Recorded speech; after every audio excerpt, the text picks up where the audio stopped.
Van Halen is one of the greatest rock bands in history, and Eddie Van Halen, of course, is a big guitar hero of mine. We're talking like top 3, maybe top 5. And so today we're going to talk about an album of the band's that critics and fans like to ignore or say mean things about because it sucks! I'm Zach Hval, singer, songwriter, guitar player extraordinaire, and I'm of course referring to the 11th studio album by the band Van Halen titled Van Halen III. Let's check it out.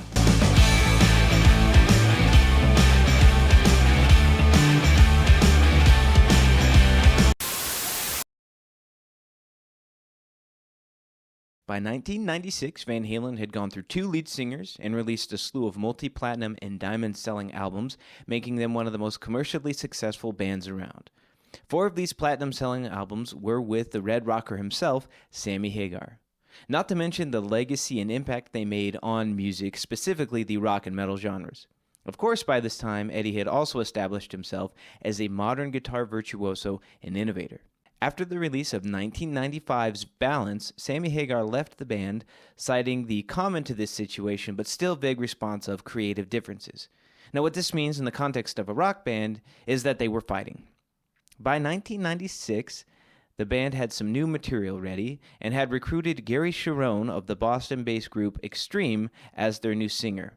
With this new singer and material, the band hit the studio to record what would become Van Halen III. This album was a departure in some ways from what the band had done in the past. The songs were longer and focused less on the hard rockers and more on the ballad side of things, as they kind of established with Sammy Hagar. As usual with Van Halen, tensions mounted. Longtime bassist Michael Anthony was severely underused on this album and actually only played bass on 3 tracks, with Eddie playing bass on the rest of the album.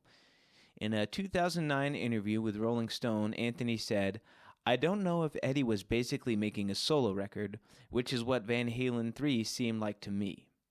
It was also rumored that Eddie began dictating or telling Anthony what to play on the bass. As I listened to this album, I began to think that these songs might be better served with Sammy Hagar on vocals, and I kind of began to wonder if maybe Eddie had been writing these tunes while he was still in the band. The album was released in March of 1998 to mostly poor critical reviews, really mixed reviews at best. Despite its issues behind the scenes, the album would do well commercially. It would actually debut at number 4 on the U.S. Billboard charts and go on to achieve gold status. I tried hard to find something redeemable about this album.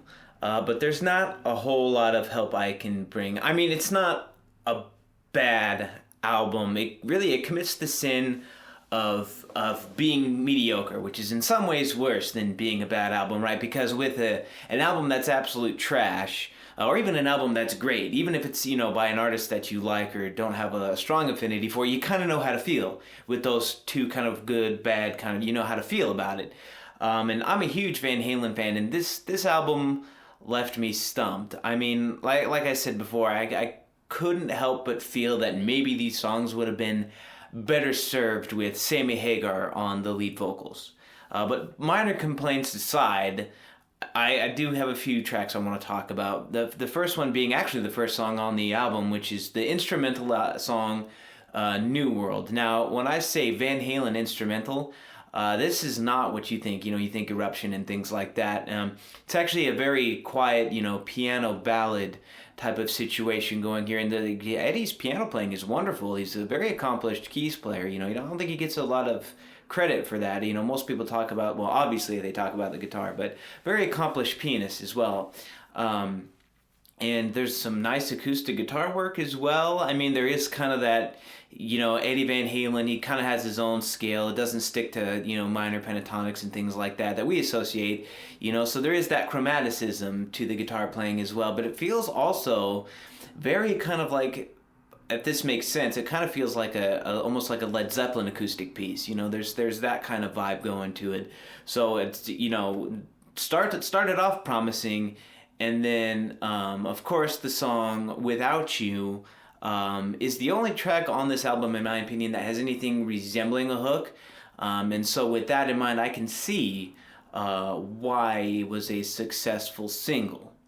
And this might be a controversial opinion, this next tune I wanted to talk about. I know for a fact that I'm in a minority opinion on this, so call me crazy, but I think the piano ballad, again, it's very different from what we associate with Van Halen, even the Sammy Hagar stuff, but the piano ballad, How Many Say I, which closes the album, is not as bad as I was led to believe. It does feature Eddie Van Halen on lead vocals with Gary Cherone taking backing vocals, and it is not terrible. I mean, there's a reason Eddie Van Halen sang backup vocals, because he can't sing like Diamond Dave or Sammy Hagar or Gary Cherone, but he can sing, just not at that level. And it's a very serviceable performance by Eddie Van Halen. Despite the fact that the album went gold, I mean, that's not really the win that it sounds like it is. You gotta examine where the band's at. Look at it in context at this point. Virtually every album they had went platinum. Some of them went diamond even. And so going gold is not really that big of an achievement compared to some of the other material that they did. And that's including changing a lineup, which is a good way to split your audience. And we all know how the David Lee Roth Van Hagar, conversation goes. In any case, it was their first album to not sell over 1 million copies, if that kind of helps put it into perspective. The critical reception to it wasn't that good. I mean, it's almost like this album didn't exist. I mean, it does. You can go and listen to it. It's on Spotify right now. But I mean, nobody has this listed as their favorite Van Halen album. You know what I mean? When people are having that David Lee Roth versus Sammy Hagar as who's the better Van Halen frontman, virtually nobody that I know of throws Gary Cherone in there. I didn't even know until a few years ago when I first listened to this album that they had a third frontman. Okay. And another thing I think that hurts this album is its length. I mean, its overall length, but the song length as well. They, on average, are about 5 to 6 minutes. The whole album clocks in at 65 minutes. So to put that in perspective, that's just slightly shorter, maybe by 45 seconds, than Van Halen 1 and Van Halen 2 combined. Both of those are about 33 minutes and some change. So it's 2 albums basically, and even as they moved into the digital age with compact disc and things like that, the longest album they had was the one before this one, actually, Balance with Sammy Hagar. That clocked in at just about 53 minutes or so not terrible. I mean, in my opinion, the best albums for any artist, whether you're a rock band, singer-songwriter, blues, it's about 40 to 50 minutes. The reason being is you give the listener a full experience if the tracks are tight, and they'll actually want a little bit more, and they might actually go seek out your other material to satiate that hunger. And if the songs suck, then they don't feel like they're being tortured. So that 40 to 50 minute window is good. So this pushes that. So I would say what harms this album and why it's critically dogged and ignored by Van Halen fans, and the band also didn't seem to have a whole lot of nice things to say about it, is its length, and just the lack of direction, I think, are the 2 big things that hurt this. I think there's a lot of good ideas here. Even Gary Cherone later on said there was a lot of good ideas here, but it didn't have the cohesion that even some of the lesser, quality albums in Van Halen's canon, it didn't have that cohesion or that direction that even those albums that maybe aren't that great had. So that's my opinion. What do you think? What do you think the worst Van Halen album is? Is it this one? Is it something else? Let me know down in the comments below. I'm generally curious. So like I said, I'm on the fence on this one. Don't think it's as bad as people say it is. Definitely not a good album by any stretch of the imagination. In any case, would appreciate it if you would click the like button if you liked this video. It does help me know what type of content to continue to make. Would also appreciate it if you are new here to hit that subscribe button. That would also be helpful.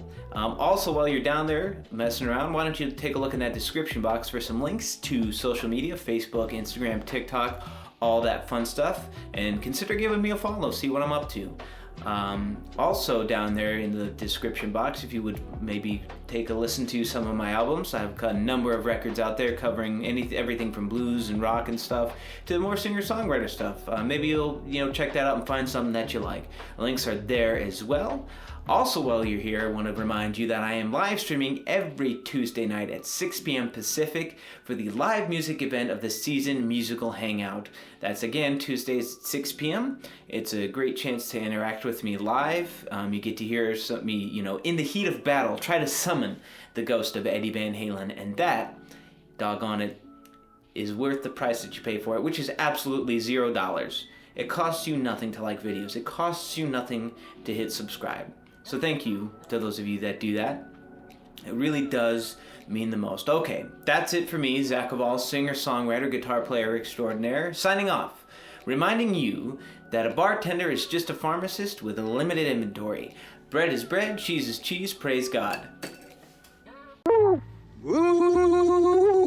Hallelujah. Hallelujah.